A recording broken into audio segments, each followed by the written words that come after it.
Good morning students. Saroj digital learning में आपका स्वागत करती हूँ। कक्षा 10वीं, विषय हिंदी लोक भारती। आपको हमारी हिंदी लोक भारती किताब को ओपन करना है। पेज नंबर है हमारा 68। आज हम दूसरी इकाई का 5वां पाठ ईमानदारी की प्रतिमूर्ति यह सीखेंगे। इसे लिखा है सुनील शास्त्री जी ने। सुनील शास्त्री जी का जन्म 1950 में हुआ है और सुनील शास्त्री जी हमारे जो भारत के द्वितीय प्रधानमंत्री लाल बहादुर शास्त्री थे उनके पुत्र हैं।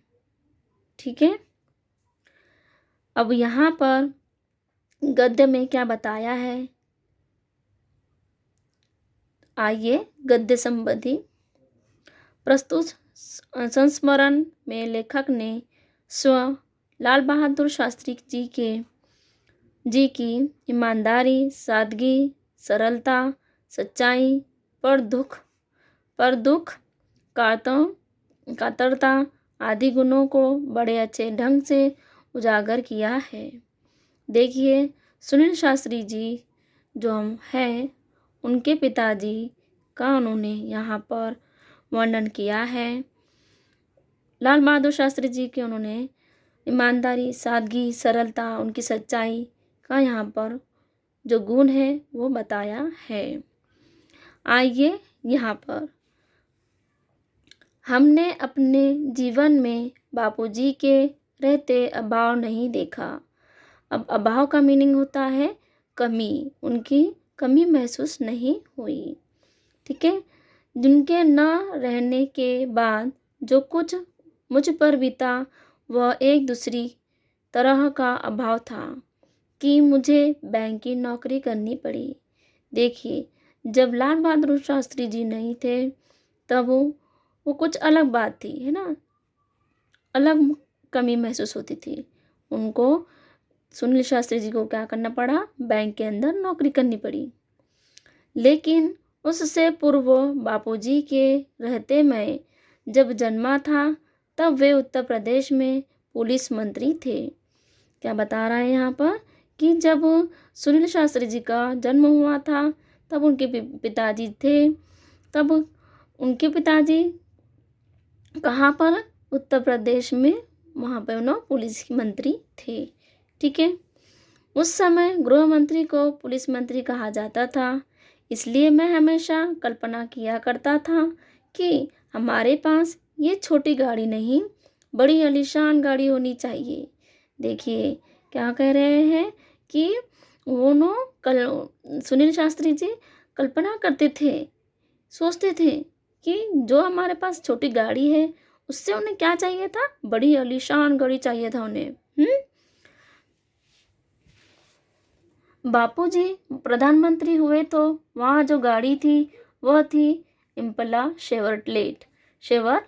देखिए, जब लाल बहादुर शास्त्री जी प्रधानमंत्री हुए तब वहाँ पर कौन सी गाड़ी थी, इम्पला शेवरलेट। उसे देख बड़ा जी करता कि मौका मिले और उससे चलाऊं। देखिए क्या कह रहे हैं कि उसको देख कर मन उनका ललचाता था कि नहीं, मैं भी ये क्या करूँगा, इससे गाड़ी को सीखूँगा, चलाऊँगा और उसको चलाने का मौका मिले मुझे। देखिए, अगर हमारे पास भी, हमारे पेरेंट्स के पास, हमारे जो माता पिता होते हैं उनके पास अगर कुछ ऐसी अच्छी गाड़ी आई है ना तो हमें भी कैसा लगता है कि हाँ हम भी चलाए उसे, है ना। वैसे ही उन्हें भी ऐसे ही लग रहा था। प्रधानमंत्री का लड़का था, कोई मामूली बात नहीं थी। सोचते विचारते कल्पना की, उड़ान भरते एक दिन मौका मिल गया। धीरे धीरे हिम्मत भी खुल गई थी ऑर्डर देने की। देखिए क्या हुआ, जैसे जैसे वो बड़े होते गए और सोचने लगे, हाँ, और ऐसी कल्पना करने लगे कि मैं क्या कर रहा हूँ, गाड़ी को ऐसा मिल जाए उनको मौका कि मैं उसके उड़ान भर रहा हूँ। और धीरे धीरे उनकी हिम्मत बढ़ने लगी और वो खुल गए सबके साथ और क्या करने लगे, ऑर्डर देने लगे। हमने बापूजी के निजी सचिव से कहा, साहब ज़रा ड्राइवर से कहिए इम्पला लेकर रेजिडेंस की तरफ आ जाए। 2 मिनट में गाड़ी आकर दरवाजे पर लग गई। अनिल भैया ने कहा, मैं तो इसे चलाऊंगा नहीं, तुम ही चलाओ। देखिए उनके जो भाई थे अनिल भैया, वो क्या कह रहे हैं कि मैं नहीं चलाऊंगा गाड़ी, आप चलाओ कर। मैं आगे बढ़ा, ड्राइवर से चाबी मांगी, बोला तुम बैठो, आराम करो, हम लोग वापस आते हैं भी। देखिए चाबी हाथ में आ गई और वो लोग क्या करने लगे, ड्राइवर से कहने लगे कि आप बैठ जाओ, आराम करो, हम अभी आते हैं, ठीक है। गाड़ी ले हम चल पड़े। क्या शान की सवारी थी, याद कर बदन में जुजरी आने लगी है। जिसके यहाँ खाना था वहाँ पहुँचा, बातचीत में समय का ध्यान नहीं रहा, देर हो गई। देखिए बता रहे हैं वो कि जहाँ जाना था उन्हें वहाँ वो चले गए, वहाँ उन्हें खाना पीना हुआ उनका और बातचीत में इतना समय चले गया उनका कि उन्हें ध्यान ही नहीं रहा और उन्हें क्या हो गई थी, वहाँ पर देर हो चुकी थी। याद आया बापूजी आ गए होंगे। वापस घर आ फाटक से पहले ही गाड़ी रोक दी। उतरकर गेट तक आया, संतरी को हिदायत दी।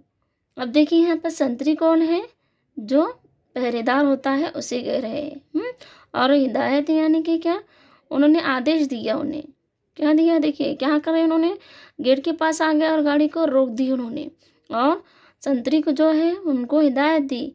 क्या दिया है, देखिए यह सैल्यूट वैल्यूट नहीं, बस धीरे से गेट खोल दो, वह आवाज़ करे तो उसे बंद मत करो, खुला छोड़ दो। देखिए अगर हम बिना पूछे लेके जा रहे हैं गाड़ी तो हमें डर तो लगेगा ही, तो वैसे ही उन्हें भी डर लग रहा था कि उनके बापूजी उन्हें डांट न दे, इसलिए वो क्या कह रहे थे कि मुझे अब सैल्यूट वैल्यूट यानी कि क्या, नमस्कार वगैरह कुछ मत कीजिए।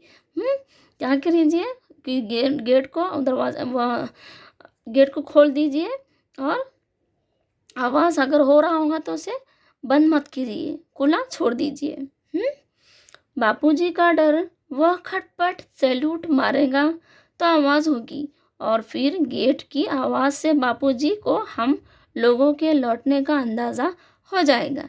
देखिए डर लग रहा था उन्हें, है ना, तो क्या करें, वो जो सैल्यूट करेंगे तो उसकी आवाज़ होंगी, गेट खोलने की आवाज़ होंगी, तो हम लोग लौट गए इसका अंदाज़ा उन्हें हो जाएगा, ऐसा कह रहे वो।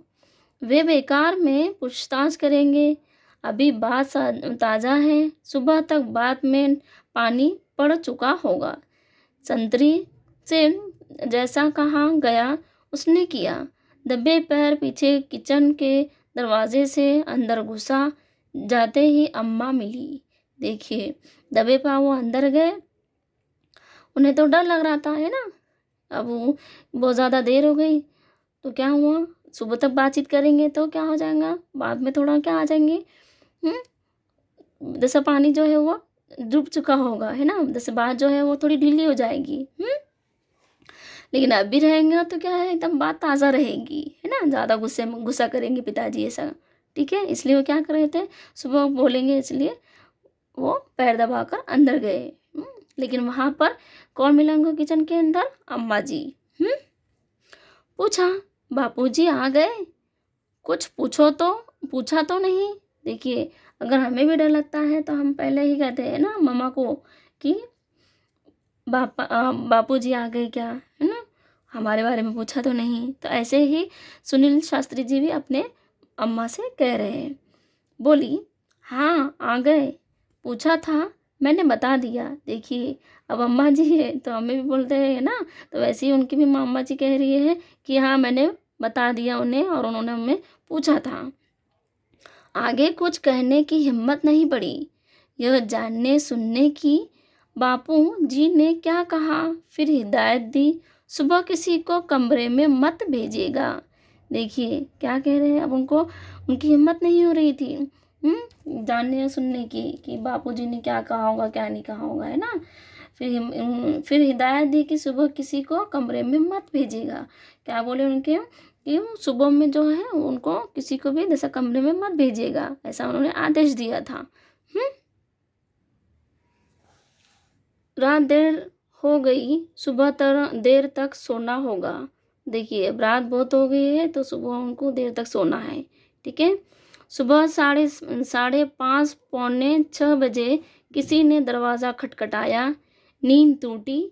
मैंने बड़ी तेज़ आवाज़ में कहा। देखिए अगर हम भी सुबह नींद में रहे, अगर ज़्यादा रात से सोए है ना, तो हमारी नींद नहीं होती है, तो कोई नहीं अगर खटका किया है, दरवाजे को नॉक किया है, तो हमको भी क्या होता है, गुस्सा आ जाता है और हम तेज़ आवाज़ में कह देते हैं ना कि अभी हम मुझे सोना है, ऐसा है वैसा है ना। हमारे मम्मा हो या भाई हो, किसी भी हम ऐसे ही कर देते हैं एकदम, है ना। तो वैसे ही देखिए उन्होंने भी क्या किया, तेज़ आवाज़ में कहा, देर रात को आया हूँ, सोना चाहता हूँ, सोने दो। यह सोच कर कि कोई नौकर चाय लेकर आया होगा जगाने। क्या सोचकर कहा उन्होंने कि कोई नौकर आया होंगे उन्हें चाय देने के लिए। लेकिन दरवाजे पर दस्तक फिर पड़ी। झुंझलाता जोर से बिगड़ने के मुड़ में दरवाजे की तरफ बड़बड़ाता हुआ। देखिए अब वो झुंझलाता यानी कि चिढ़ना, चिढ़ते हुए वो क्या किए, वहाँ पे बड़बड़ा, कुछ चिढ़ते हुए और कुछ तो वैसे बड़बड़ाते हुए वहाँ पर गए। उन्होंने कहाँ पर, दरवाजे की तरफ। दरवाज़ा खोला, पाया बापूजी खड़े हैं। देखिए कौन खड़े हैं, बापूजी खड़े, उन्हें नजर आ गए। हमें कुछ न सूझा, माफ़ी मांगी, बेध्यानी में बात कह गया हूँ, वे बोले। देखिए क्या कह रहे हैं ना, कि मैं बेध्यानी में बात कह गया हूँ, ने ध्यान नहीं दिया। कोई बात नहीं, आओ आओ, हम लोग साथ साथ चाय पीते हैं। देखिए अब क्या कहा उनके पिताजी ने कि कोई बात नहीं, आओ हम साथ में चाय पीते हैं। हमने कहा ठीक है। बस जल्दी जल्दी हाथ मुंह धो चाय के लिए टेबल पर आ पहुंचा। लगा उन्हें सारी राम कहानी मालूम है, पर उन्होंने कोई तर्क नहीं किया। देखिए क्या बता रहे हैं कि वो लोग हाथ मुंह धोकर वहाँ पर टेबल पर बैठ गए और उन्हें ऐसा लग रहा था कि पिताजी को सब पूरी जो घटना है उसकी मालूमात होगी शायद, लेकिन उन्होंने कुछ तर्क यानी क्या दलील नहीं की इन्होंने। न कुछ जाहिर होने दिया, न कुछ भी उन्होंने जाहिर होने दिया। कुछ देर बाद चाय पीते पीते बोले, अम्मा ने कहा तुम लोग आ गए हो, पर तुम कहते हो रात बड़ी देर से आए, कहाँ चले गए थे। देखिए अम्मा ने उनको बचाने के लिए क्या कहा कि तुम लोग आ गए थे, लेकिन अभी उन्होंने क्या कहा, कौन है, सुनील शास्त्री जी ने अभी जब उठे, जब वो क्या कहे कि मैं रात बहुत देर तक जैसा आए बोलकर, है ना, रात को बहुत देर हो गई थी, ऐसा हम भी कहा है। जवाब दिया, हाँ बापूजी, एक जगह खाने पर चले गए थे। देखिए क्या जवाब दे रहे हो, कि खाने के लिए एक जगह चले गए थे। उन्होंने आगे प्रश्न किया, लेकिन खाने पर गए तो कैसे, जब मैं आया तो फिएट गाड़ी गेट पर खड़ी थी, गए कैसे। देखिए क्या पूछ रहे हो, जब मैं आया गाड़ी वहाँ पर खड़ी थी, फिर आप गए कैसे। कहना पड़ा, हम इम्पाला शेवरलेट लेकर गए थे। देखिए उन्होंने कहा दिया कि हम कौन सी गाड़ी लेके गए थे, इम्पाला शेवरलेट। बोले, ओहो ओहो हो, तो आप लोगों को बड़ी गाड़ी चलाने का शौक है। देखिए क्या कह रहे पिताजी, क्या आपको बड़ी गाड़ी चलाने का शौक है। बापूजी खुद इम्पाला का प्रयोग न के बराबर करते थे और वह किसी स्टेट गेस्ट के आने पर ही निकलती थी। उनकी बात सुन मैंने अनिल भैया की तरफ देख आंख से इशारा किया। मैं समझ गया था कि यह इशारा इजाज़त का है। अब हम उसका आए दिन प्रयोग कर सकेंगे। देखिए उनके जो बापूजी थे, है ना, लाल बहादुर शास्त्री जी, तो उन्होंने नहीं निकालते थे गाड़ी को, उसका बहुत कम प्रयोग करते थे, इस्तेमाल किया करते थे, सिर्फ कब, जब स्टेट गेस्ट आने वाले रहते थे तब। उन्होंने क्या किया, इशारा किया। उन्हें समझ में आ गया कि अब हम उसका आए दिन प्रयोग कर सकेंगे। किसका, इजाज़त का, इशारे कर रहे थे एक दूसरे को। चाय ख़त्म कर उन्होंने कहा, सुनील ज़रा ड्राइवर को बुला दीजिए। मैं ड्राइवर को बुला लाया। उससे उन्होंने पूछा, तुम लॉग बुक रखते हो ना? देखिए क्या कह रहे हैं, आप लॉग बुक जो रहती है वो रखते हैं ना? तो उसने हाँ में उत्तर दिया। उन्होंने आगे कहा, एंट्री करते हो, कल कितनी गाड़ी इन लोगों ने चलाई? देखिए क्या कह रहे हैं, आपने एंट्री की क्या कि इन्होंने कितनी गाड़ी चलाई? वह बोला 14 किलोमीटर। देखिए 14 किलोमीटर उसने गाड़ी चलाई है और एंट्री हो गई इसके अंदर। उन्होंने हिदायत दी, उसमें लिख दो 14 किलोमीटर निजी उपयोग। देखिए उसके अंदर लिखने को लिए कहा उन्होंने कितना कि 14 किलोमीटर निजी उपयोग किया गया है, उसके लिए इस्तेमाल किया गया है इसलिए। तब भी उनकी बात हमारी समझ में नहीं आई। फिर उन्होंने अम्मा को बुलाने के लिए कहा। अम्मा जी के आने पर बोले, सहाय साहब से कहना 60 पैसे प्रति किलोमीटर के हिसाब से पैसे जमा करवा दे। देखिए क्या बोले उन्होंने, अम्मा जी को बुलाया और कहा कि जो सहाय साहब है उनसे क्या है 60 पैसे प्रति किलोमीटर के हिसाब से पैसे जमा करवा दे। इसके आगे का जो है वो हम नेक्स्ट वीडियो में सीखेंगे। यहाँ तक हमारा हो गया है, आगे हम यहाँ से शुरू करेंगे। ठीक है, धन्यवाद।